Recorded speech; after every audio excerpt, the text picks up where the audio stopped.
जैसा कि आप सभी जानते हैं कि हम सनातन बोर्ड के लिए और कृष्ण भूमि के लिए भारतीय जितने भी हमारी सनातनी जनता है उसको जागरूक कर रहे हैं और हम जगह जगह जाकर सभी सनातनियों को एक मैसेज दे रहे हैं कि इस समय एक ऐसा समय है जिस समय में हम सभी को एकत्रित होकर अपने सनातन धर्म को आगे बढ़ाना चाहिए।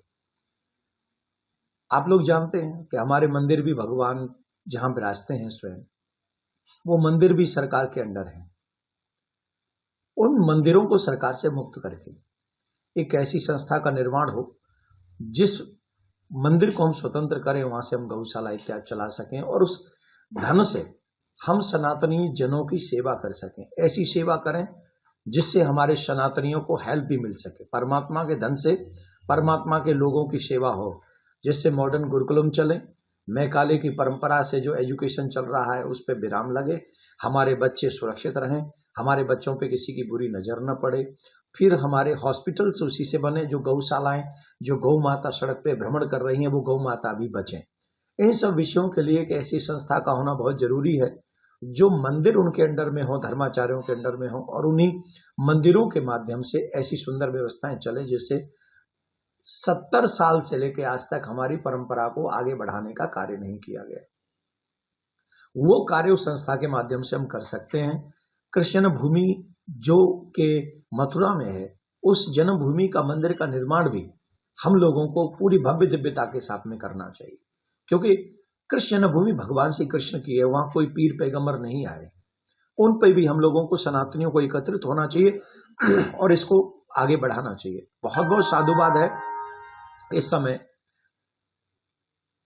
जो सनातनी युग चल रहा है। जैसे आप देख रहे हैं कुंभ में, ये कुंभ है और इस कुंभ में आप देख रहे हैं कि अनकाउंटेबल पीपल पहुंच रहा है।